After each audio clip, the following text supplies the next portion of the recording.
I see that life is what it is, and I will not say goodbye. Caramel! Caramel.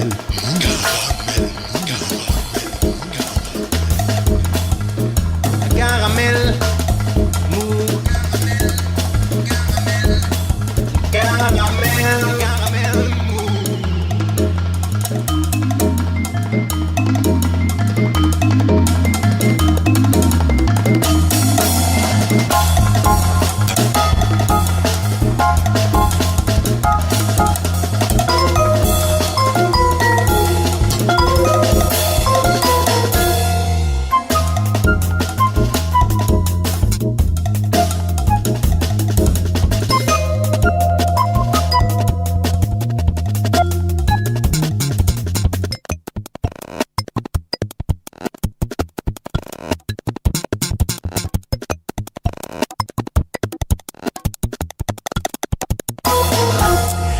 Il fait fort, il fait vraiment très fort. Ces 15 derniers jours, on aura eu droit au plafonnement des indemnités qu'un salarié en conflit avec son employeur peut obtenir du tribunal prud'homal, la facilité du licenciement, la possibilité de négocier dans une entreprise de moins de 50 salariés sans la présence de délégués syndicaux, la quasi-fin de l'ISF, mais l'augmentation de la CSG pour tout le monde, et enfin le contrôle d'identité aléatoire et préventif dans un rayon de 20 km autour d'une gare ou d'un aéroport, c'est-à-dire dans toutes les villes françaises. Ne perdez pas vos papiers, c'est pas le moment.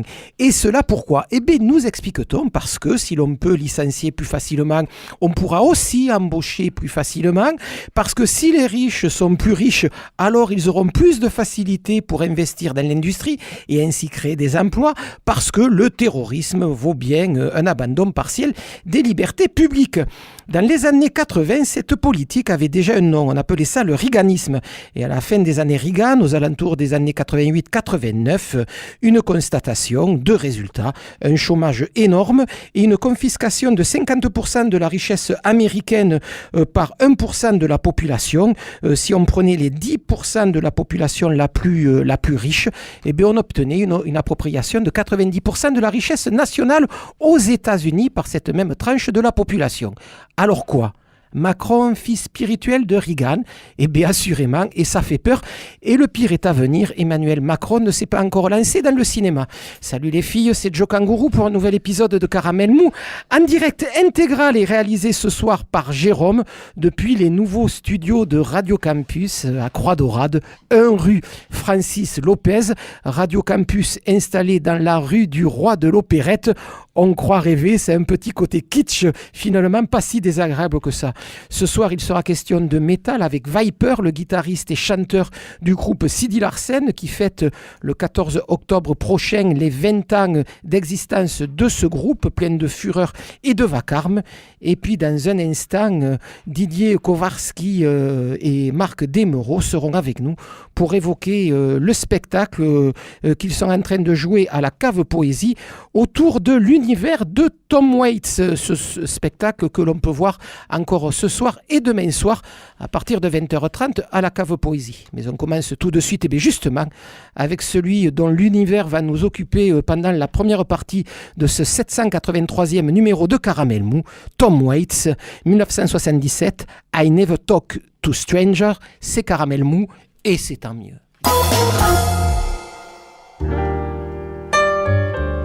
Bartender, I'd like a Manhattan, please.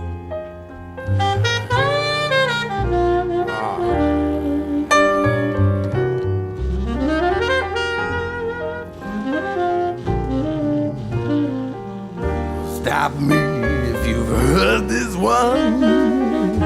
I feel as though we've met before. Perhaps I am mistaken, But it's just that I remind you of someone you used to care about. Oh, but that was long ago. Now tell me, do you really think I'd fall for that old line? I was not born just yesterday. Besides, I never talk to strangers anyway. bad guy when you get to know me. Just start there, ain't no harm. Hey, just try minding your own business, bud. Who asked you to annoy me with your sad, sad repartee?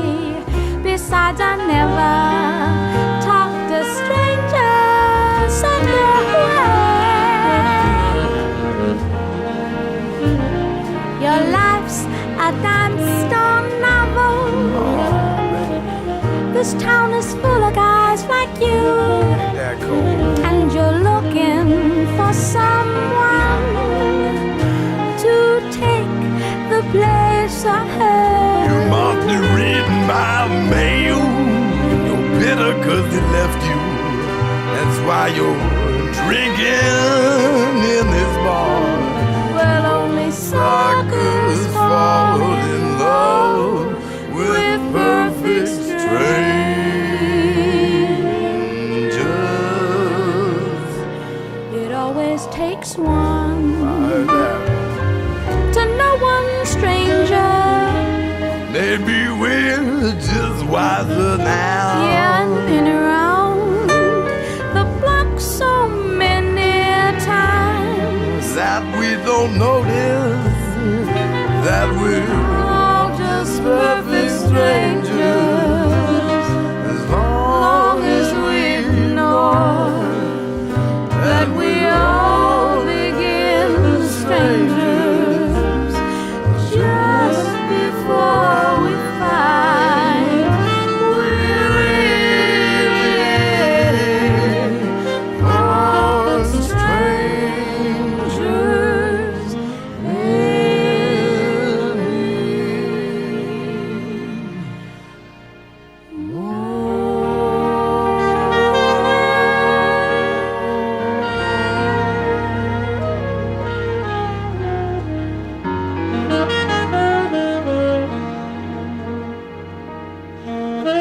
Oh, you don't look like such a chump. Hey, baby.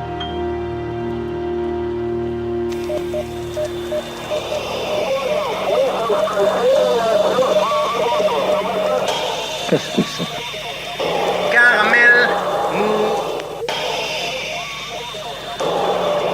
Et ça, qu'est-ce que c'est? Cette voix dont l'accent triomphant perce à travers le grésillement de la radio. C'est Joe Congo ou pardon? Didier Kowarski, bonsoir. Bonsoir. Marc Desmereaux, bonsoir également. Bonsoir également. Mais si ça vous gêne pas, c'est d'abord vers Didier Kowarski que je vais me tourner. On vient d'écouter Tom Waits, panique à bord à l'écoute de ce morceau. Mais qui est la chanteuse qui est derrière et qui chante avec Tom Waits? C'est Bette Midler, l'actrice que l'on a tous connue dans les années 80 pour son rôle dans The Rose, où elle Janis jouait le rôle Joplin, de ouais. Janis Joplin. Donc David Kowarski, Tom Waits, vous êtes là pour en parler, mais il représente quoi pour vous? Apparemment beaucoup au vu du spectacle que vous donnez actuellement à la CAFO, mais ça représente exactement quoi pour vous? Il m'accompagne depuis 80, quoi. Quand j'avais entendu... je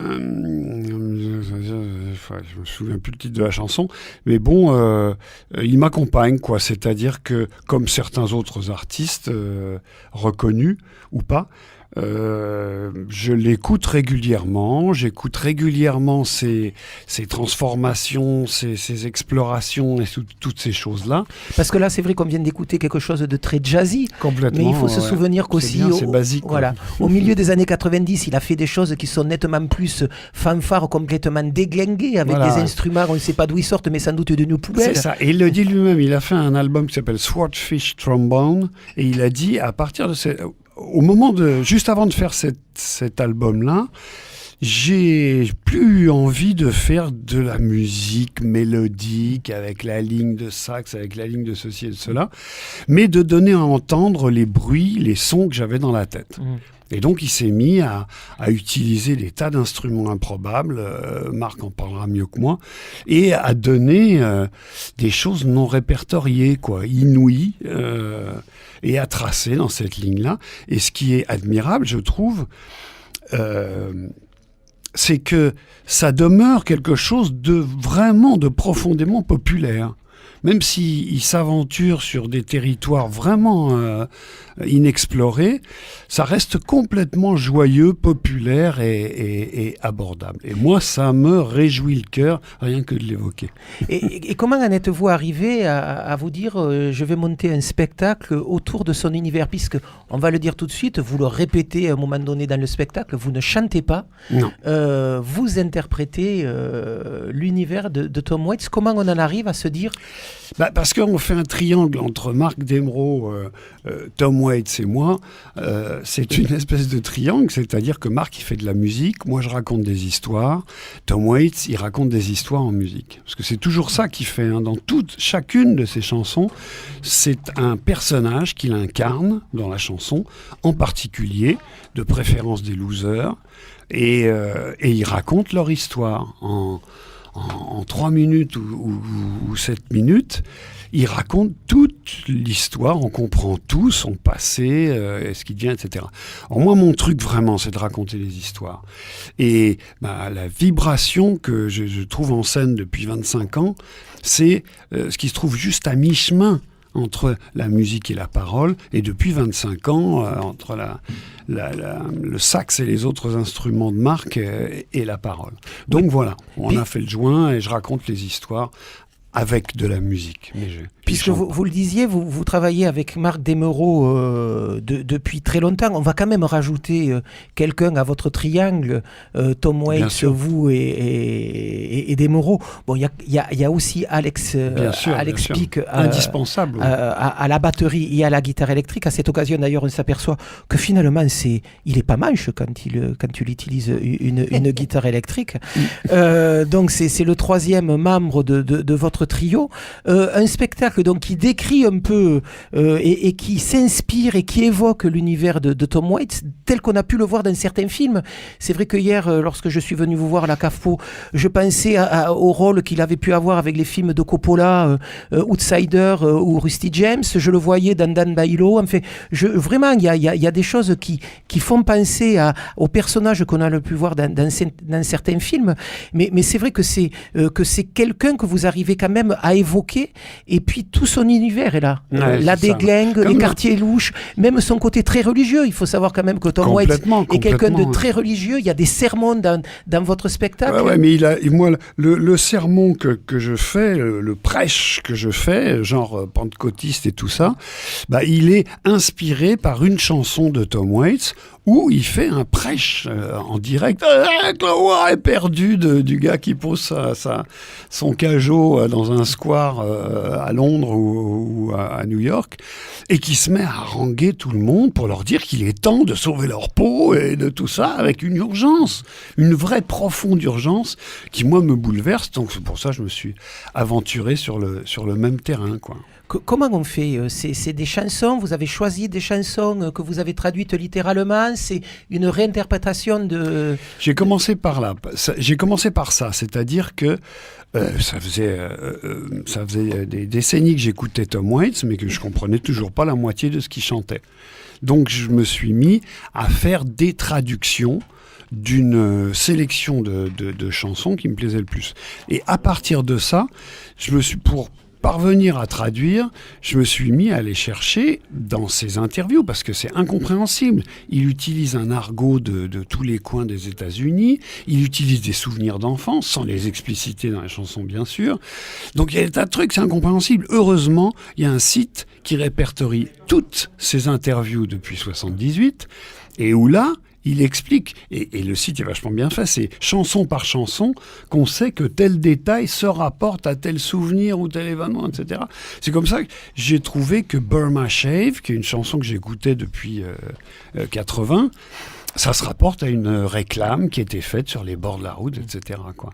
Donc, à partir de ces traductions, je m'en suis inspiré. Il y a certains morceaux sur les 12 morceaux que vous jouez sur scène. qu'on joue ensemble, il y en a environ 4, disons, qui sont où je suis les mots que j'ai traduits et adaptés, vraiment trahis, parce que la traduction littérale, ça donne strictement rien. C'est un drôle, ça fait un style comme le blues en français.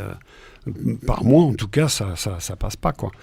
Donc voilà, je m'en suis considérablement éloigné. Et puis, il y en a d'autres que j'ai complètement réécrites sur l'inspiration de telle ou telle chanson que lui performe en musique. Donc, on l'aura compris pour qui suit cette interview depuis le début de cette émission, vous êtes surtout un conteur, ou j'allais dire, vous êtes actuellement surtout un conteur, terme que l'on peut aussi utiliser pour Tom Waits.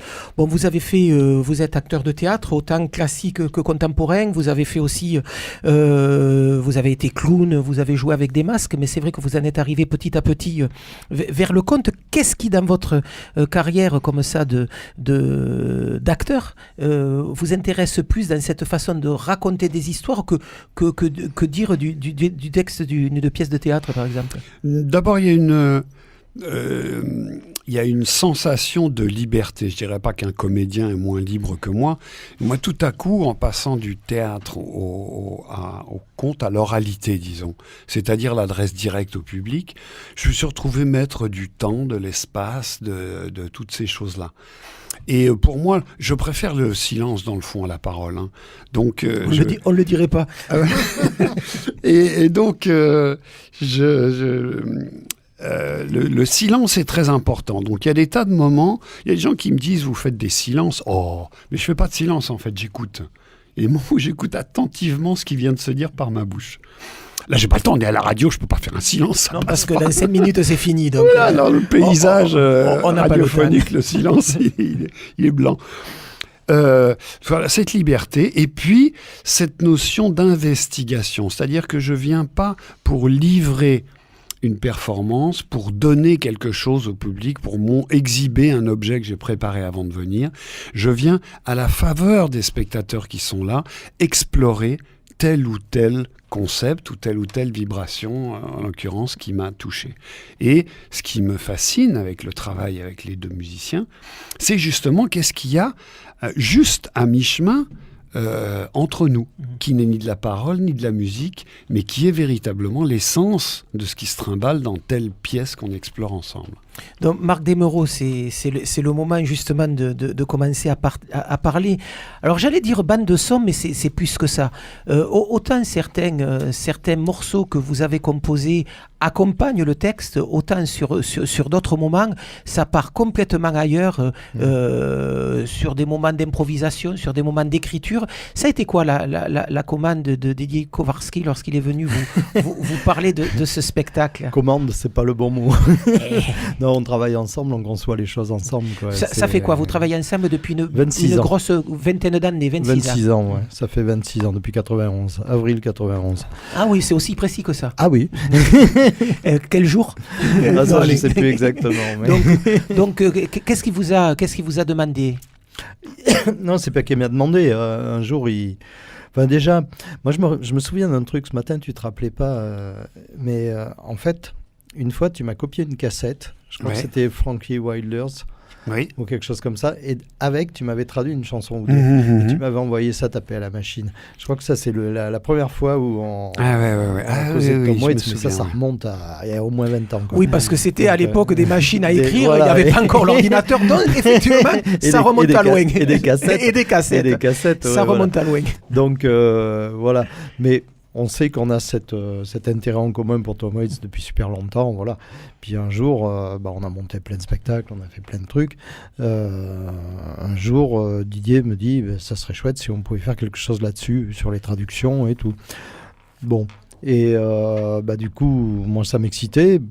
Parce que c'est un univers sonore et un poète que j'aime beaucoup, quoi. Sauf que effectivement, ça m'excitait aussi parce que j'avais jamais compris ce qu'il racontait et que ça m'intéressait de savoir un petit peu de quoi il parlait, quoi. Tom Waits. Et du coup, moi je me voyais pas faire ça tout seul avec rien qu'un saxophone ou un ordinateur. Ça, s'il y avait pas moyen, il fallait que ce soit plus incarné que ça. Donc j'ai pensé à Alex, qui est un grand ami avec qui je travaille depuis super longtemps et que j'apprécie énormément. Comme il joue la batterie, il joue aussi la guitare, les samples et tout ça.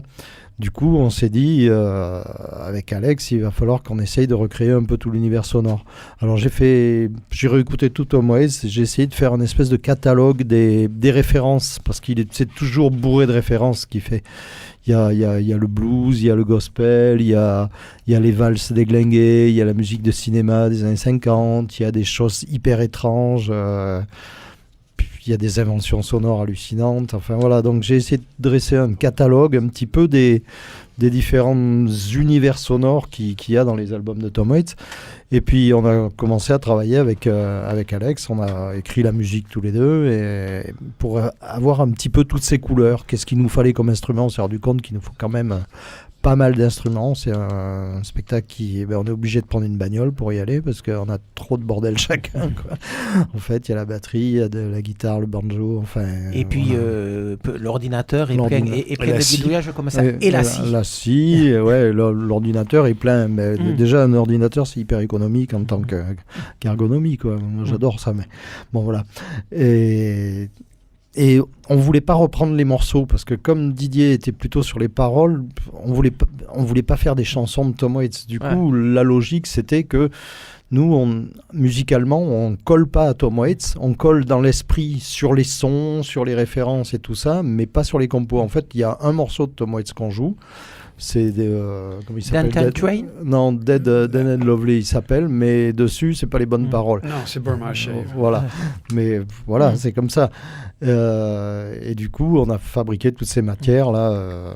Avec quelque chose qui ressemble furieusement à ce qu'on peut lier à la culture beat de la fin des années 50. Oui, bah oui, mais c'est son univers, c'est l'univers de Tom Waits, oui. Complètement. Bah il fallait ça, quoi. Après, il y a un peu aussi, dans Tom Waits, il n'y a pas de free. Moi, j'adore le free jazz. Alors, des fois, ça queen, c'est comme ça. Hein.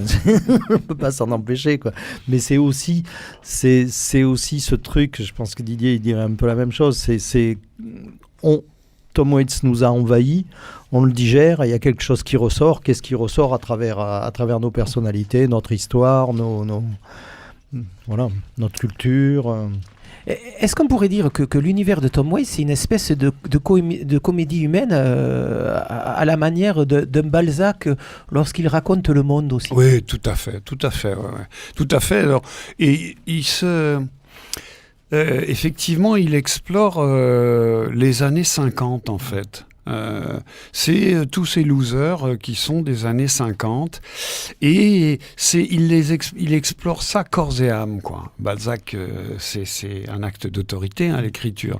Alors que là, il explore ça vraiment avec le corps, avec la voix, avec les sons, avec le cling clang clang, avec toutes ces choses-là, ce qui fait que l'auditeur lui-même devient acteur de ce qui se passe. Et c'est vrai qu'il a cette capacité quand même à incarner les choses. Complètement, ouais. Il est le trottoir mouillé de Hollywood, il est la jeune fille paumée, voilà. Il est le hobo magnifique, c'est ça, il est le jeune frimeur, et vraiment, il incarne ça. Ce qui fait qu'il y a une grande tendresse là-dedans.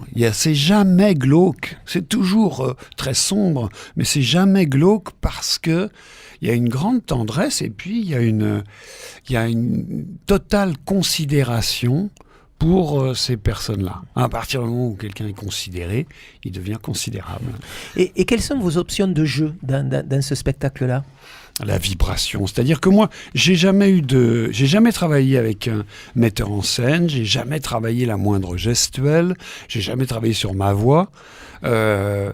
Donc je laisse vraiment la chose grandir de petit à petit et laisser les choses prendre leur place comme ça. Alors forcément, il y a des moments où je pars dans des excès et où moi je ressens la vibration juste qu'il y a à voir avec Tom Waits, mais par une espèce de mystère, ça se raccroche à rien. C'est un peu comme la danse pour moi. Je danse pas. Vraiment, je danse pas. Mais je laisse la vibration de la musique m'agiter à l'intérieur, et ça fait qu'il y a un mouvement qui naît, etc. Et on peut appeler ça de la danse, mais je ne danse pas, de même que je ne chante pas, de même que je suis pas conteur, je raconte des histoires, quoi. Oui, enfin, vous n'êtes pas conteur, mais j'ai cru comprendre que, par exemple, les textes que vous avez écrits, parce qu'il a bien fallu que vous les écriviez pour ce spectacle, vous les connaissez pas par cœur. Et la façon dont vous les dites, ça peut différer d'un jour à l'autre. C'est-à-dire, j'ai l'ambition de venir à chaque fois explorer pour la première fois une pièce que j'ai préparée et que j'amène en public. Alors bien sûr, je retombe sur les mêmes mots et j'ai écrit, effectivement. Mais je me laisse l'éventualité de ne pas respecter ce que j'ai écrit parce que sinon, ça va me rogner les ailes et je vais produire quelque chose. Alors je préfère me situer juste en amont de la production et écouter attentivement au fur et à mesure ce qui se dit pour l'emmener éventuellement ci ou là. Et c'est peut-être ça qui fait la différence entre le théâtre et le conte. C'est difficile à dire. Pour moi, la posture juste, si on parle là-dessus, la posture juste en scène, qu'on soit musicien, danseur, circassien ou comédien, c'est la posture d'improvisation, c'est-à-dire de se livrer à l'imprévu. Même si on a un texte qu'on connaît au rasoir, une mise en scène extrêmement précise, si on n'est pas là pour l'explorer pour la première fois, c'est pas la peine de le faire, comme dit Godard. Si quelque chose a déjà été fait, c'est pas la peine de le refaire. Donc Wrong Side, c'est le nom de ce spectacle, c'est le nom de ce trio. Wrong Side of the Road, c'est le nom d'une chanson de Tom Waits, Le mauvais côté de la route. C'est une chanson que vous interprétez pendant ce spectacle, dont vous racontez cette histoire d'un type qui propose à une jeune fille de partir sur la route et de faire des choses se lâcher, voilà, qui sont pas permises. On va conduire du côté gauche, tu vas dépenser de l'argent qu'on aura piqué à quelqu'un et on va à Reno et on va aller... Bon, et c'est vrai que c'était ce côté-là de Tom Waits que vous aimiez, le mauvais côté de la route. Voilà, c'est ça. La non-conformité, disons. On va écouter tout de suite un extrait de ce spectacle, donc un morceau que vous avez enregistré pour Moraison Production, puisque c'est cette sympathique maison de production toulousaine qui vous suit depuis des années. Donc il y a un morceau qui était enregistré, qui est sur un sampler, que je pense qu'on peut même aller chercher chez Moraison Production du côté de Saint-Cyprien ou sur le site. Enfin, allez-y, ils seront contents de vous voir. Donc on écoute ce morceau Wrong Side, et je le répète, Wrong Side, c'est ce soir et demain soir à la Cave Poésie. Marc Demereau au sax, Alex Pic à la batterie et à la guitare, Marc Demereau également au banjo et à la scie, et puis Marc Kowarski au texte, Didier Kowarski au texte, à la voix et aussi à la danse, puisque s'il ne chante pas, de temps en temps il danse. Wrong Side tout de suite.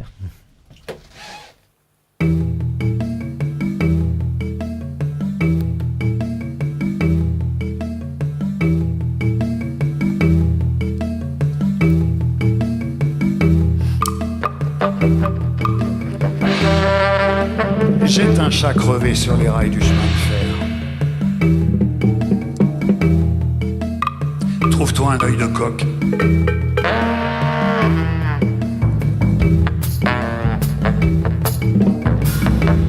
Arrache tous les boutons d'une veste en sky. Arrache les plumes d'une buse.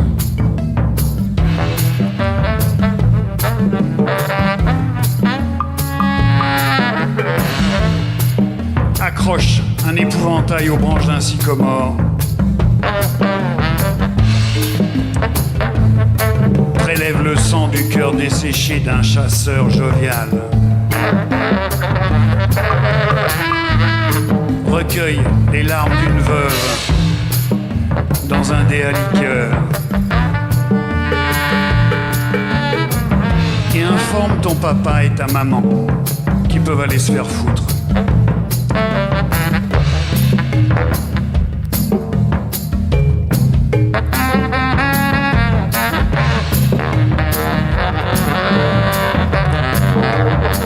Empoisonne toutes les fontaines à vœux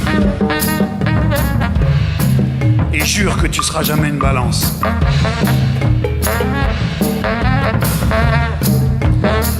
Tords le cou à toutes les lunes de miel et fourré dans une tête d'oreiller.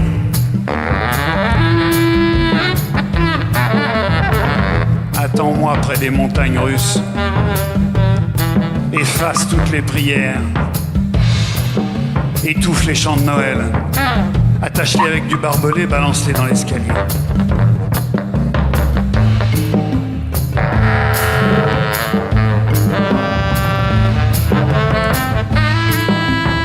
Je t'ai mis de côté un flingue pour les cauchemars des aveugles. Ces enfoirés qui surgissent toujours par derrière.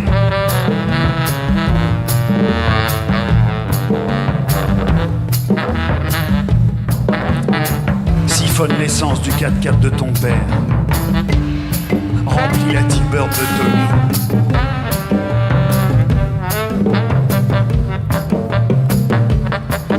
Fais gaffe de pas réveiller les chiens en sortant.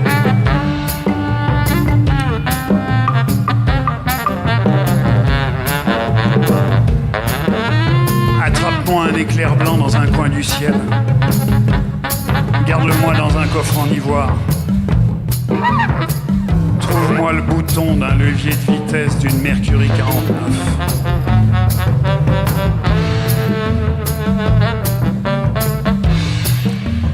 Viens t'allonger avec moi dans la boue. Tu vas trembler. On va faire hurler la nuit. Enfonce tes dents dans mon épaule, laboure mon dos avec tes ongles. Dis à la petite fille qu'elle me lâche la grappe. Tu seras une femme si je t'attrape. Come on baby, fall in love with me.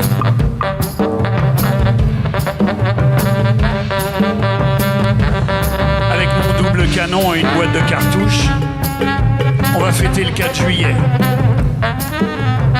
On va dépenser le fric de quelqu'un d'autre à 160 km/h. D'ici jusqu'à Reno. Toute la route à contresens. Wrong side of the road. Toute la route à contresens.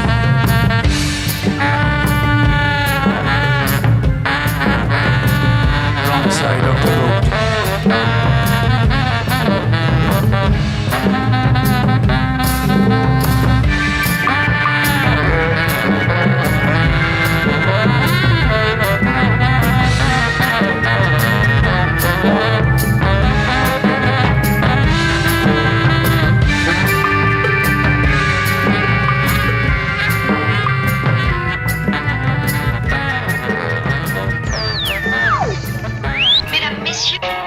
Ne quittez pas l'écoute. Dans quelques instants, vous... Caramel mou. Un groupe fêtant ses 20 ans, c'est finalement pas si courant aussi, saluons comme il se doit. Sidi Larsen, groupe bruyant et plutôt énervé, qui le 14 octobre prochain au Bikini nous invite à une Sidi Fest afin de marquer comme il se doit 20 ans de musique énervée. Bonsoir Viper. Bonsoir, enchanté. Donc vous êtes le guitariste et un des chanteurs de Sidi Larsen. C'est quoi exactement cette fête ? Alors déjà, il y a beaucoup de choses ensemble qui vont se dérouler sur cette soirée. Il y a nos 20 ans, donc 20 ans, voilà, si on regarde en arrière, c'est plein de choses, plein de rencontres, une passion qui est aussi notre métier, notre vie, voilà, le plaisir qu'on prend à composer et à être sur scène ensemble. Et puis cette communion avec le public, ceux qui étaient là depuis le début, les nouveaux, la deuxième génération de ceux qui étaient là depuis le début. Et en même temps, notre premier DVD. Donc il va être filmé à cette occasion-là ? Voilà. Avec, on a tout mis en place, on a essayé de mettre les petits plats dans les grands, on va faire ça aux petits oignons. Voilà, il y aura 9 caméras avec une équipe qui sait très bien travailler, tout ça au Bikini. Il y a aussi une histoire avec le Bikini, bien sûr, hein, depuis l'ancien. Et même la salle des fêtes de Ramonville. Voilà, oui, ça s'est jamais arrêté. Et c'est des gens qui nous ont accueillis dès le début, qui nous ont fait confiance et puis avec qui on a de très bonnes relations au fil du temps. Et voilà, donc tout ça mêlé, je te cache pas que voilà, il y a de l'enjeu. parce que c'est vraiment la vraie première captation DVD d'un concert en entier. Et donc voilà, on va essayer de faire en sorte que ce soit le plus... On va y arriver même. Que ce soit le plus agréable, festif et une sorte de communion ensemble. Ça va être beau. Non, je disais, Sidi Larsen, ça fait 20 ans. C'est quoi, Sidi Larsen? Un groupe de potes. Si je me souviens bien, vous venez plutôt du sud de Toulouse.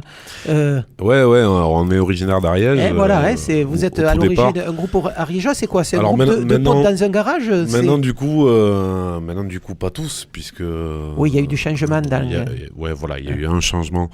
Et maintenant, on est vraiment ancré à Toulouse. On est vraiment toulousain, je dirais dans l'âme, hein, sans rien renier du reste. Mais voilà, notre cœur bat à Toulouse. Mais donc, l'origine, c'est quoi? Et l'origine, c'est des potes de collège, d'enfance, de toute petite enfance. Avec certains, on se connaît depuis pratiquement notre naissance.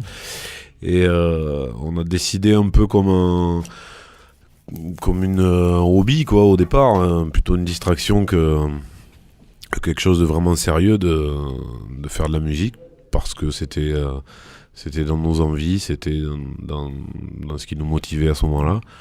Et en 97 est né le nom Sidi Larsen, et on a fait notre premier concert sous ce nom-là. Et c'est donc là qu'on marque le début officiel du groupe. Je disais juste en introduction de cette émission, vous n'étiez pas encore arrivé, heureusement, parce que je me disais, tu vas te faire taper sur les doigts. Je vous annonçais comme on va parler de métal ce soir, mais c'est vrai que Sidi Larsen, ça n'a jamais été que du métal. C'est du métal, mais c'est aussi du rock'n'dus, c'est aussi de la techno, et depuis le début, vous travaillez sur cette fusion et sur ce mélange. Et depuis, il y a plein de choses qui se sont rajoutées, mais on en parlera dans 2 secondes. Mais c'est vrai qu'au départ, c'était vraiment cette idée de faire plus que du métal. Et ouais, il y a ce côté-là. Et, nous, on aimait Nine Inch Nails, par exemple, chez nous, était quand même un groupe assez fédérateur dans ses influences, donc du côté plus indus metal.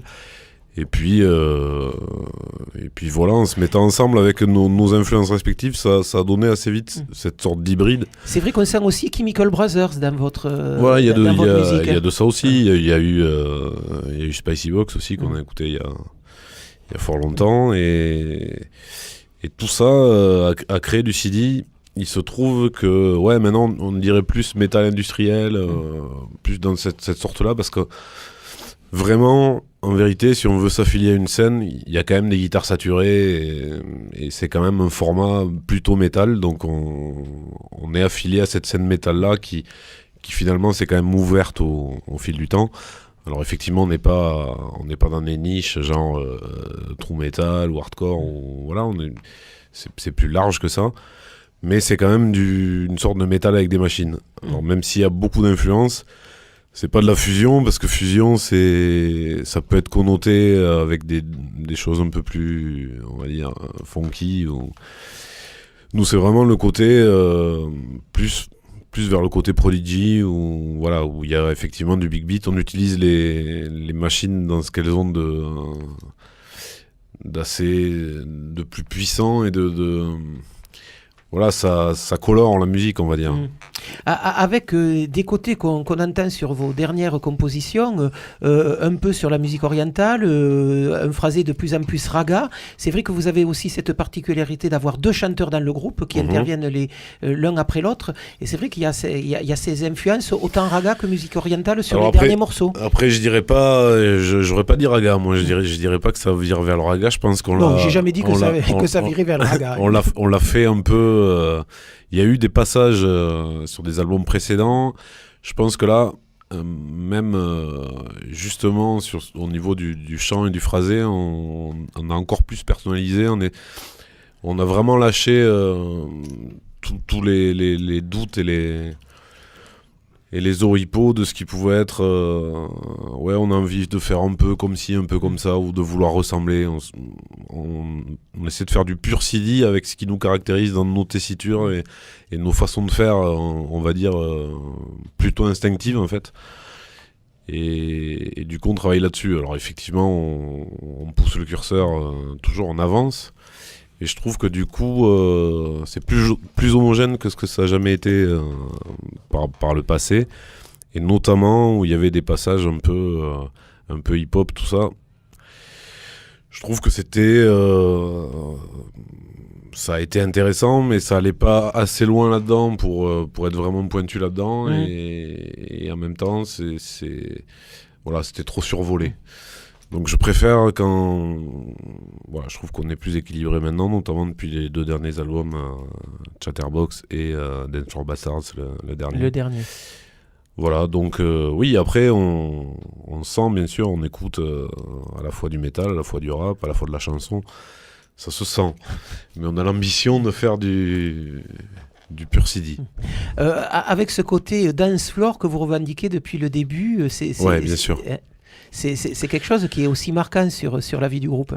C'est vraiment le côté physique de la musique est primaire, on va dire. Primaire, presque primal. Sur un morceau comme Frapper la Terre, ça parle un peu de ça, par exemple. C'est vraiment se rejoindre se mettre à nu pour se retrouver dans ce qu'il y a de commun entre nous, de plus intrinsèque, de plus simple. Et du coup, c'est peut-être en partant de là qu'on peut mieux se comprendre et démarrer sur des bases saines. Et ce côté-là, physique, premier, est vraiment important dans notre musique. On a envie de ça, on a envie que ça fasse bouger, on a envie de puissance aussi. Et du coup, les machines, le beat amènent ça. Vous avez cette particularité de chanter essentiellement en français. Pourquoi ce choix-là? Alors que la plupart de vos collègues de route chantent le plus souvent en anglais. Et ouais, mais ça c'est... Oui, on n'est pas hyper nombreux, mais il y en a. Il y a... Je pense à No One is Innocent, à Massisteria, à Lofofora. Il y en a. Ça a été en fait, je vais parler de moi, ça va être plus simple pour écrire. Moi j'aimais bien écrire, j'aimais bien l'écriture, j'étais très sensible au texte, je veux dire comme Léo Ferré, notamment. Et donc quand le temps est venu d'essayer de faire de la musique et de faire des morceaux, tout de suite j'ai eu envie d'écrire et donc écrire en français parce que c'était ça que j'avais dans l'oreille et c'est ça que j'avais dans le sang en fait. Et d'écrire en anglais, c'était se projeter encore sur autre chose que je maîtrisais pas du tout et que j'avais moins envie de gratter sur le papier en anglais. Donc voilà. Après, quand on commence à chanter, c'est beaucoup plus compliqué, effectivement, notamment au début, de chanter en français qu'en anglais, parce qu'il faut maîtriser la sonorité, Et donc heureusement, il y a des références de groupes qui ont chanté en français dans du rock, et ça fait du bien, on peut s'appuyer là-dessus, tout ça, mais c'est un travail, ça prend du temps, il faut à la fois maîtriser le son et le sens, et quand on arrive au bon équilibre, ça peut être assez génial. C'est vraiment une légende ou c'est une réalité de dire que le français sonne pas rock'n'roll? Ben c'est pas qu'il sonne pas rock'n'roll, c'est qu'il sonne un peu moins tout court que l'anglais. C'est juste on peut tirer des syllabes en anglais sur 2 mesures. J'en rajoute un peu, mais pratiquement si on veut quoi. En français, il faut que ce soit vraiment justifié, vraiment assumé, sinon tout de suite ça fait très naïf. Puis quand c'est la langue maternelle, ça touche plus précisément, peut-être avec plus d'acuité l'auditeur, donc il y a moins de droit à l'erreur. Après, oui, on s'est autorisé assez récemment et de plus en plus à utiliser quelques bribes d'anglais, des fois quand il y a des concepts et des idées qui se traduisent mieux comme ça, et qui, voilà, c'est ce qui amène un album à s'appeler Dance for Bastards, parce que l'idée marche en anglais, en français c'est à peu près intraduisible, et c'était vraiment ça qu'on a envie d'exprimer sur cet album comme sensation. Donc on se met pas de barrière, mais cette langue maternelle-là, intrinsèquement plus forte et à la fois plus émotionnelle et plus dure pour l'auditeur français, en tout cas, où c'est quand même notre terrain de jeu de prédilection, on tient à ça. C'est un peu ce côté punk. Si tu chantes dans des paroles, ils crevaient tous la gueule ouverte, par exemple, comme dans... un de nos anciens morceaux, c'est plus puissant que de dire go fuck yourself, everyone. Ah ouais. Et puis pour l'auditeur moyen que je suis, c'est directement compréhensible. Voilà. Vous disiez juste à l'instant qu'il y avait des références qui pouvaient aller être au niveau de l'écriture, que vous pouviez aller chercher chez Léo Ferré ou des gens comme ça. Ça veut dire que le Viper Petit écoutait autant de chansons françaises que de rock'n'roll ? Alors Viper Petit, oui, il écoutait ce qu'écoutaient ses parents. Comme beaucoup. Voilà, et il s'avère que oui, j'étais très sensible à ça, notamment Léo Ferré. Effectivement, mon père est un très grand fan et je suis devenu, pas par mimétisme, mais parce que ça m'a touché. Bon, des mecs comme ça, il n'y en a quand même pas tous les 2 ans, donc voilà. Et oui, plus ça que Brel, Brassens ou voilà, mais aussi Barbara, beaucoup pour le côté très émotionnel et très puissant aussi de l'écriture. Et d'ailleurs, elle a chanté beaucoup de Ferré au départ. Ah ouais. Et oui, c'est vraiment une façon de démarrer. Et puis, après, au fil du temps, notre écriture aussi, la mienne, a évolué en ayant plus de... peut-être d'acuité, de simplicité, essayer de faire le plus simple possible et en étant le plus efficace possible, sans perdre la profondeur, en fait, toute l'histoire d'écrire une chanson. Avec un côté qui est quand même assez énervé dans vos textes, assez furieux. C'est quoi qui énerve Sidi Larsen Mais c'est comme actuellement? En anglais, ils disent socially conscious. Ouais. Voilà, c'est la conscience sociale, c'est-à-dire que pas vivre hors de la société, pas être marginal dans le sens où on voit pas les choses et on vit dans un milieu fermé. C'est vraiment ce qui se passe autour de nous, on le sent et quand c'est injuste et qu'on a envie d'en parler parce que ça nous révolte, ça nous bouscule ou ça nous attriste ou ça nous fait saigner, enfin comme des gens qui traversent la Méditerranée et qui meurent en tombant des barques. Enfin, on a pris le parti que ce soit dans ce qu'on dit. Si tu veux, je pense qu'il y a des gens qui font justement la démarche d'écrire des chansons ricorées, quoi. Des trucs, tu vois, il fait beau, je suis content, tout le monde s'aime. Pour créer de la joie, tout ça. Alors, c'est une démarche que je comprends, mais c'est un côté commercial qui me casse un peu les couilles, à vrai dire. Et moi, je pense qu'on peut faire les deux. C'est-à-dire qu'il y a un morceau qui peut aussi donner du bonheur, du plaisir à l'écoute, qui peut être agréable aussi parce qu'il lâche des énergies, parce qu'il donne envie de se battre et que la vie sur plein de choses c'est quand même un combat, quoi qu'on en dise, et voilà, oui, on aura toujours envie de plus de justice, toujours de moins de guerre, et puis même tout proche, quoi. Je vois quelqu'un qui est en train de crever au bas de ma rue, enfin, on va pas s'arrêter là, il y aura toujours des raisons, et là il y en a énormément, il y en a plus que jamais. Le dernier album a été écrit quand même après les premiers attentats. Bon, je ne vais pas plomber l'ambiance, mais il fallait qu'on en parle. Et c'est pour ça que c'est sombre et il y avait quelque chose à extérioriser. Alors pas en faire de la musique, quoi. Pas en faire juste un cri de tristesse ou sans but. Faire de la musique et du coup poser des questions. Et alerter. Alerter, poser des questions, avoir toujours une vigilance par rapport à nos libertés collectives, nos libertés individuelles, les radios libres, enfin tout ça. Voilà. On vous connaît à Toulouse, bon d'abord parce que vous avez été un des rares groupes de métal toulousains. Il y avait bien Speak Up, ça y est, Psych Up et Delicatessen qui sont venus d'ailleurs. Voilà, qui étaient en même temps que vous. Et justement, on vous a connu avec la création du collectif Antistatique, donc qui regroupait Psych Up et Delicatessen. C'était quoi l'idée de ce collectif qui a été à l'origine de plein de concerts à Toulouse il y a une dizaine d'années, justement au moment où le bikini était installé à la salle des fêtes de Ramonville. Et question subsidiaire, c'est toujours un collectif qui a une activité puissante. On a l'impression qu'à Toulouse, on vous entend moins en tant que... Mais parce que Antistatique a décidé d'organiser des concerts, mais de façon moins systématique, on va dire, moins fréquente.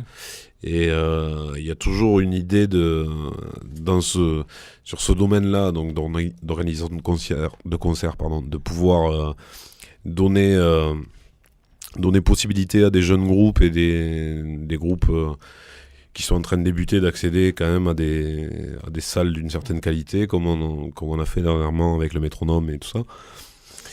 Parce que pour nous, c'est important d'être quand même d'une certaine manière activiste sur cette scène-là, de pouvoir faire découvrir. Mais au tout départ, on a créé le collectif en fait parce qu'on manquait de promo tous ensemble et pour se mettre ensemble pour en faire plus. Donc c'était vraiment ça l'idée. Et il y avait un manque aussi de management, de label, etc. Donc on a essayé de pallier un peu tout ça ensemble. En travaillant ensemble, on s'est dit, du coup, ça va être plus simple. Et du coup, ça s'est monté comme ça. Maintenant, ça s'est vraiment diversifié. Il y a notamment une partie qui est street marketing, qui fait donc de l'affichage, du tractage, etc., qui est vraiment basé là-dessus, sur la diffusion des infos culturelles dans le Grand Toulouse. Et à côté, comme je te disais, l'organisation des concerts, mais c'est plus, ça n'a plus le rôle que ça avait au départ. C'est plutôt un collectif d'artistes, comme c'était au départ. C'est plus une structure qui diffuse des jeunes groupes axés un peu sur le style de musique que vous jouez. Qui diffuse pas des groupes, qui fait des concerts dans lesquels on essaie de faire découvrir des gens, et des groupes et des artistes. Mais l'activité principale, vraiment, est axée sur la diffusion sous forme de diffusion culturelle, tractage, tout ça, comme je te disais. Donc ça a évolué. D'autres gens, les premiers sont partis, d'autres gens sont entrés, des nouvelles énergies, tout ça, il y a eu un renouvellement. Et au fil du temps, et c'est ce que c'est devenu. Et donc c'est plus ça fait ni management ni label, tout ça, c'est important de le dire. Donc revenons sur le 14 octobre, les 20 ans de Sidi Larsen. Mais on en fait toujours partie, donc, pardon.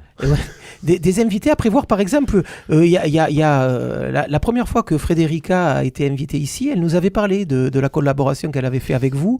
Vous avez joué avec les Fabulous Troubadours sur le 2e ou le 3e album. Il y a des gens comme ça qu'on pourrait retrouver sur la scène du Bikini le 14 octobre? Alors on a concocté quelques surprises. Oui, il y aura des featuring d'amis. Voilà, il y aura quelques surprises. Faudrait être là pour le voir, j'en dis pas plus parce que faut que ce soit des surprises. Après, je peux parler bien sûr des groupes qui vont partager la soirée avec nous, qui sont des gens qu'on connaît très bien, avec qui on a partagé moult scènes et qui ont un lien fort avec nous et un lien avec la scène qu'on admire et qu'on respecte, comme Black Bomba, Gorod, Severniflot, nos amis de Russie. Severniflot qu'on avait fait venir en France, puis donc nous on est allé jouer en Russie ensuite, et on est revenu ensuite faire un festival itinérant là-bas avec eux, en amenant Massisteria d'ailleurs. Et donc ça a été une expérience assez incroyable, et on avait joué en première partie de l'enregistrement de leur dernier DVD en Russie. Et du coup, on leur rend l'appareil, et là, ils sont avec nous. Puis on a vraiment fraternisé ensemble. Donc, ce sera aussi assez exotique, vraiment à découvrir pour ceux qui les ont encore jamais vus. Et Black Bomb, tout le monde les connaît. Les fers de lance du hardcore metal en France. Alors, ils chantent pas en français, mais bon, ils sont revendicatifs. Ils ont une énorme puissance, et Gorod, notamment le chanteur, qui est un pote de longue date, même de ses projets d'avant, et qui tourne beaucoup en Europe et qui font un métal extrême du plus bel effet. Et on finira avec DJ Mulot. Pour le dernier set. Que les amateurs du bikini connaissent bien pour la fin de soirée. Voilà, donc ça se passera le 14 octobre prochain, la Sidi Fest, marquant les 20 ans de Sidi Larsen, groupe bien connu de ce côté-ci de la Garonne. Viper, merci d'être venu. Mais avec plaisir, merci de m'avoir invité. Et encore désolé d'être arrivé si tard. Ouais, mais ça, il n'y a que nous qui le savons. L'auditeur moyen ne s'en est pas rendu compte. C'est que vous travaillez très bien, vous êtes très efficace. C'est assez formidable. Donc voilà, Sidi Larsen fêtera ses 20 ans avec plein de copains. J'espère bien voir Frédérica ce soir-là sur la scène. Ça me ferait assez plaisir. Mais apparemment, je saurais pas si elle est là ou pas. J'irai voir. Sidi Larsen fête ses 20 ans au Bikini le 14 octobre prochain. Concert chaudement recommandé par la maison. Et on va écouter tout de suite un morceau de Sidi Larsen, extrait de ce dernier album enregistré en 2016, Dance Floor Bastard, Guerre à vendre. Là aussi, vous allez voir, ils sont pas contents. Sidi Larsen, on écoute ça tout de suite. Viper, merci d'être venu nous en parler ce soir. Merci à toi, merci à vous.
Langage mondial informatique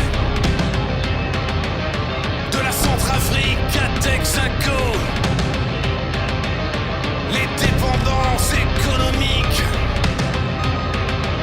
Chine, Amérique, and Tobacco. Des armes retournées, de sinistres mémoires, des pluies d'acier qui résonnent à nos portes. Plus de réaction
Jean-Pierre Lérac, bonsoir. Bonsoir.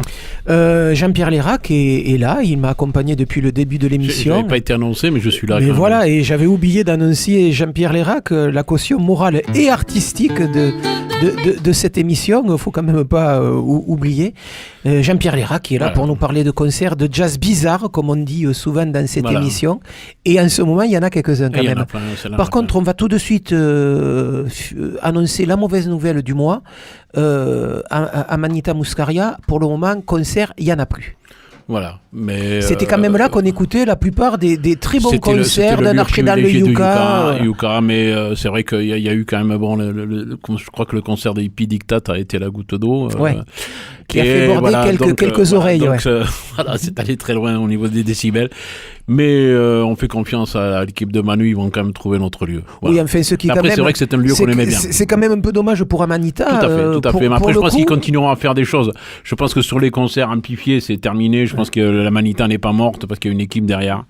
Mais en tout cas, sur les concerts de Yucca, c'est fini. Ouais. Enfin, une fois de plus, Toulouse marque de manière assez terrible l'intérêt qu'elle porte pour les musiques amplifiées. Et ça commence quand même à gonfler sérieux, si je peux me permettre. Si je peux me permettre, on va quand même ne pas oublier que la Dynamo l'an dernier en a fait déjà les frais, que maintenant Amanita, enfin bon, ça suffit un peu. Jean-Pierre Lérac, à part ça, de quoi qu'on cause? Alors, qu'est-ce qu'on peut écouter en ce moment? Donc voilà, bon, c'est bien connu. À part le marché Saint-Aubin, les concerts du Cactus, l'été dansant.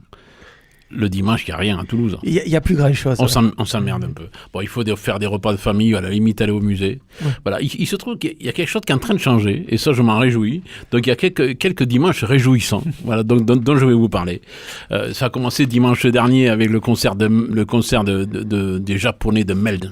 Voilà, on en parlait hors micro avec Viper concert tout à l'heure. Explosif, voilà. Concert magnifique, concert explosif. Mes oreilles sont encore en vibration. Voilà, et il paraît que les murs du Taquin ne s'en sont pas encore remis. C'était magnifique. Reste à espérer que les voisins ne vont pas trop râler, parce que là aussi, il y a peut-être danger. Je revois encore la tête du bistrot. Le café, il avait jamais vu ça au Taquin. C'est vrai, c'est les Japonais ont quelque chose quand même définitivement de plus fou que nous. Donc voilà, donc ça a ouvert un petit peu ce truc. Et les 2 dimanches qui vont suivre vont confirmer cette tendance, puisque nous aurons la chance dans 2 jours, donc le 1er octobre, d'avoir l'ouverture de saison de Freddy Moraison, qui lance une saison. Ils appellent ça Freddy Taquin, il fallait aller le chercher. Donc ça sera l'occasion pour eux, chaque premier dimanche du mois, de présenter des musiciens qui viennent de l'extérieur, mais aussi sera l'occasion pour les musiciens de Freddy Moraison de lancer des nouveaux projets, une espèce de laboratoire. Donc ça commence ce 1er octobre et le moins qu'on puisse dire, c'est qu'il commence très fort. En tout cas, c'est mon sentiment, avec un duo qui est vraiment quelque chose certainement qui est ce qu'il y a de plus étonnant au niveau de la musique improvisée à l'heure actuelle. C'est un duo qui a scotché complètement le public de Jazz à Luz il y a 3 ans. C'est un duo avec Jean-Luc Guionnet, qui est connu pour être saxophoniste, mais qui est aussi organiste, qui sera organiste là, et qui est un magnifique musicien, avec le... Comment dirais-je, Thomas Bonvalet. Comment on peut présenter Thomas Bonvalet? On peut dire tout ce qu'on veut. Je dirais que c'est un extraterrestre. C'est-à-dire que l'univers de Thomas Bonvalet, quand on le voit, il appartient qu'à lui. Il y a que lui qui fait des choses comme ça. Et rien que pour aller voir ce phénomène quand même, parce qu'il joue du banjo, mais enfin il joue de tout, c'est vraiment quelque chose d'incroyable. Et ce duo, voilà, je crois que c'est quelque chose de... Orgue banjo. Orgue banjo et percussions diverses, nous dirons. Et c'est vraiment magnifique. Et il y aura en première partie un duo inédit, évidemment, puisque c'est un peu le but aussi de ces opérations, avec nos 2 batteurs préférés, Fabien Duscombs et Laurent Paris. Voilà. C'est une première aussi. Et donc ça, c'est 2 musiciens que Freddy Moraison soutient depuis des années. Qui soutiennent depuis des années, qui sont des musiciens qui sont très actifs sur la scène et qui sont un petit peu partie prenante dans cette organisation. C'est un peu aussi les musiciens qui vont inviter d'autres musiciens pour travailler là-dessus. Donc je crois que c'est une excellente initiative que nous soulignerons. Merci Freddy, et voilà, donc nous aurons régulièrement des concerts à Freddy Moraison. Voilà, et donc là ça commence ce 1er octobre, c'est dimanche à partir de 17h. Voilà. Et voilà, et c'est donc au Taquin. Et ce duo, faut vraiment pas le manquer, parce que c'est vraiment très étonnant. Freddy Moraison taquine. Voilà. Donc ça c'est l'opération de dimanche, et qu'est-ce qu'il y a encore à écouter? Et alors le dimanche suivant, donc le 8, on va rester sur le rythme, donc on va retrouver le 2e concert du Pavillon Le Jazz, avec un concert de bridge. Bon, The Bridge, on en parle souvent ici. Ils reviennent chaque année à peu voilà, près, à peu près au même moment. Il y a fin septembre, début cette octobre. année, nous aurons dans la saison deux interventions de The Bridge. Bon, je rappelle que c'est une occasion de découvrir des musiciens de Chicago, puisque c'est des tournées entre musiciens européens et musiciens de Chicago, des musiciens de Chicago qu'on découvre la plupart du temps. Et là, c'est une formation qui nous vient avec assez originale au niveau instrumental, puisqu'il y aura 2 batteries, 2 sax. Et ça sera surtout aussi le plaisir de retrouver Édouard Perrault, un musicien qu'on aime beaucoup, qui n'était pas venu depuis très longtemps sur les scènes toulousaines. Édouard Perrault, batteur, célèbre pour ses chemises, mais pas que. Mais pour son talent aussi, donc pour moi c'est un très grand plaisir de retrouver ce musicien. Donc ça c'est la première partie. Et nous aurons en première partie, je veux dire. Donc The Bridge, c'est la deuxième partie. C'est le concert, c'est le gros concert du soir. C'est le gros concert du soir. Et comme d'habitude au Pavé dans le Jazz, il y a une première partie, la plupart du temps, qui viennent de Toulouse. Qui viennent de Toulouse, c'est un peu le but aussi. C'est les régionaux de l'étape.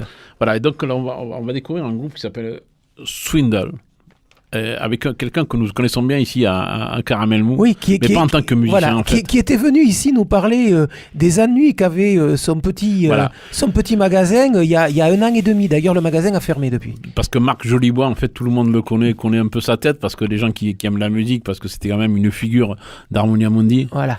Et il était dans la boutique Harmonia Mundi, rue Gambetta à Toulouse. Et donc, des gens ne savent pas qu'il est musicien, mais c'est un musicien électro qui est absolument exceptionnel. Ça fait très longtemps qu'il travaille là-dessus. Et c'est vrai, mais trop méconnu à mon avis. Et c'est quelqu'un, vraiment, moi, ça fait très longtemps qu'il travaille là-dessus. Et là, il a un duo, par exemple, qu'on va présenter là, qui existe depuis 7 ans, où ils ont fait plein d'albums, avec Fred Leblond. Et c'est vraiment moi j'ai discuté avec lui, il est ravi de présenter ça, parce que c'est vrai que sur la scène électro, c'est une musique qui est quand même assez expérimentale. Il est vraiment ravi de faire découvrir ça aux gens qui écoutent plutôt des musiques free, etc. Et Fred Leblond à la guitare. Donc voilà, donc moi je trouve que je suis très impatient de voir ce duo. Et on va peut-être justement en écouter un morceau pour se donner une idée, parce que c'est vraiment... Il paraît, vous nous avez amené un disque, donc voilà, on va pas le cacher plus longtemps, on va écouter tout de suite un morceau. Donc nous allons écouter ça, et puis après, pour terminer, je vais vous dire, donc maintenant, le dimanche, vous n'organisez plus des repas de famille. Ah ben ouais, ça va être difficile, je vais le faire au Cannes, d'une pipe, je vais le faire au Cannes, moi, les repas de famille. Le samedi, peut-être... Les dimanches vont changer à Toulouse. Et le samedi, il y a le stade qui joue. Comment vous voulez qu'on s'en sorte? Allez, on écoute tout de suite. Alors ça vous m'avez pas gâté avec ce nom de groupe, je vais toujours me planter. Swindle, donc que l'on pourra voir. C'est le nom que Marc a choisi. Oui, mais bon, écoute, c'est comme ça. Moi, je n'y suis pour rien. Voilà, donc le dimanche 8 octobre, à partir de 19h, au Théâtre du Pavé, donc pour le début de saison d'un Pavé dans le Jazz, même s'il y a une quinzaine de jours, il y a eu la présentation avec l'impeccable Super Piac. Voilà, et nous préciserons que c'est au Théâtre du Pavé, donc à 19h. Voilà, je viens de le dire, Jean-Pierre Lérac, mais il faut écouter de temps en temps. Allez, on écoute tout de suite Swindle.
Caramel Mousse, c'est presque terminé pour aujourd'hui. Jean-Pierre Lérac, effectivement, on a intérêt d'amener des bouchons d'oreille pour aller écouter ce concert.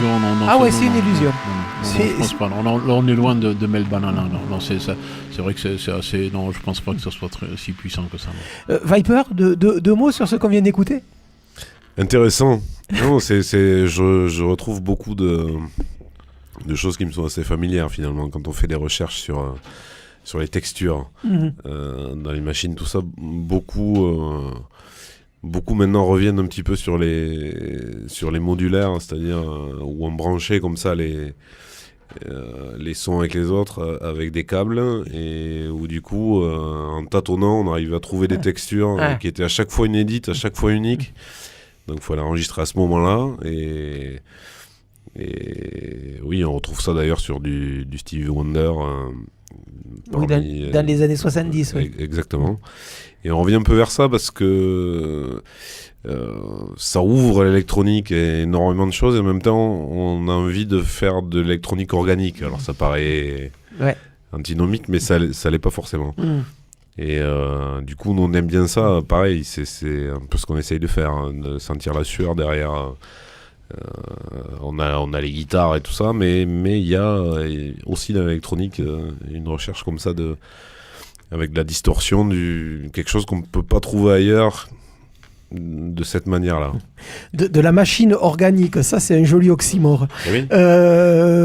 Viper qui nous disait hors micro que finalement la pression pour ce 20e anniversaire, ça existait vraiment. Et oui. Mais on va passer au-dessus, avec en se serrant les coudes et en... Non, bien sûr, parce qu'on a vraiment envie de donner le meilleur et que ça représente beaucoup de choses émotionnellement. Donc probablement, il y aura quelques larmes qui vont couler ce soir-là, mais il y aura surtout de la sueur et du bonheur. Je pense que l'essentiel, ça va être ça. Voilà, bon allez, Caramel Mousse, c'est presque terminé pour aujourd'hui. Juste vous donner deux, trois concerts pour ce soir. Théâtre du Grand Rond ce soir à 19h. Bon, ça fait quand même un quart d'heure que c'est parti. Apéro-concert avec le trio vocal Tsatsali. J'en ai écouté... Quelques morceaux, c'est absolument fantastique. 3 filles sur scène, formidables. Donc ça, c'est au Théâtre du Grand Rond. C'est parti depuis 19h. Si vous êtes au centre-ville, allez-y vite. Apéro-concert au Théâtre du Grand Rond. Le début du festival Cinespania, ça commence aussi à 19h. Mais ça va être plus s'étaler dans la soirée. Donc ça va se passer dans la cour de la Cinémathèque. Festival Cinespania commence aujourd'hui jusqu'au 8 octobre. Ça donnera un peu des nouvelles du cinéma espagnol ce soir avec plein d'animation dans la cour de la Cinémathèque. Il y a même l'apéro qui est servi. Cyril Bernard Trio, c'est ce soir, ça c'est du jazz à l'impro à partir de 20h30 avec Jean-Pierre Lérac. On va s'y précipiter dès que l'on a quitté ce studio. Toujours de la musique ce soir, mais plutôt du côté pop ce soir au Métronome avec Yelam, Katusha et Kidwise à 20h30. Kidwise, les Toulousains de Kidwise qui viennent de sortir de l'enregistrement de leur second album. Je suppose que ce soir ils vont jouer des morceaux extraits de cet album à venir. Donc Kidwise, un des bons groupes toulousains. One Side, on en parlait en début d'émission ce soir à la CAFPO à partir de 20h30. Si vous n'avez pas encore vu ce spectacle, là aussi c'est chaudement recommandé par la maison. Allez-y vite, c'est dans 1h30 que ça commence. Les Drôles d'Oiseaux, c'est de la chanson française à la Candela à 21h. Du rock garage et du post-rock ce soir au Rex avec Totoro, avec Mountain Bike et avec Cathédrale. Début du concert à 21h. Enfin, Kin Biscuit, c'est de l'indie blues et c'est ce soir au Taquin à partir de 21h. Taquin, je vous rappelle, donnera aussi un concert dimanche à 17h, organisé donc par Moraison Productions, et c'est Moraison Taquine. Et là aussi, c'est assez recommandé par la maison. Voilà, Caramel Mousse, c'est là-dessus que l'on se quitte. On se retrouve la semaine prochaine. Même heure, même adresse. Je vous rappelle que l'adresse a changé. On est 1 rue Francis Lopez. J'arrive pas à m'imaginer. Francis Lopez, vous savez, les Violettes Impériales, le chanteur de Mexico, c'était lui, c'était lui. Et Campus est installé rue Francis Lopez, vraiment. Où va chercher le kitsch. Allez, salut les filles, à la semaine prochaine.